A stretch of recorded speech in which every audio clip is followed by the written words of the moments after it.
In today's video, I'm going to teach you how to quickly upload multiple images at once to NotebookLM. If you have a batch of screenshots, diagrams, or photos you want to reference in one place, this walkthrough will show you the fastest way to bring them into a single notebook so you can start working right away.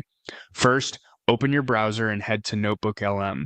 Once the homepage loads, make sure you're in the workspace where you want to keep these images. This helps avoid moving items later and keeps your workflow neat from the start. Next, either create a new notebook or open an existing one. If this upload is for a fresh project, creating a new notebook will keep everything organized and separate. If you already have a notebook set up for the topic, open that one to keep all related materials together.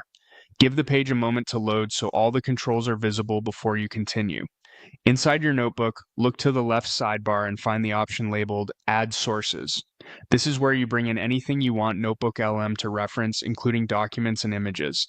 If you don't immediately see it, expand the sidebar or scroll a bit. It's usually near the top of the Sources panel. Click Add Sources, then choose Upload Files. Your file picker will open. Here's the time saver. To select multiple images, hold the Control key on Windows or Linux or the Command key on a Mac and click each image you want to include. If your images are in a sequence, click the first one, hold Shift, and click the last one to select the whole range in one go. If you accidentally select something you don't need, hold Control or Command and click it again to deselect. You can also switch your file picker to show thumbnails, which makes it easier to confirm you've got the right pictures. Most common image formats like JPG and PNG work well. When you're happy with your selection, click Open. You'll see the upload begin inside NotebookLM.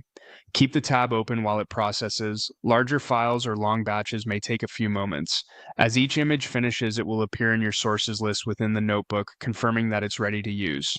And that's it. You've opened NotebookLM, chosen or created the right notebook, navigated to Add Sources log, and uploaded multiple images in one streamlined move.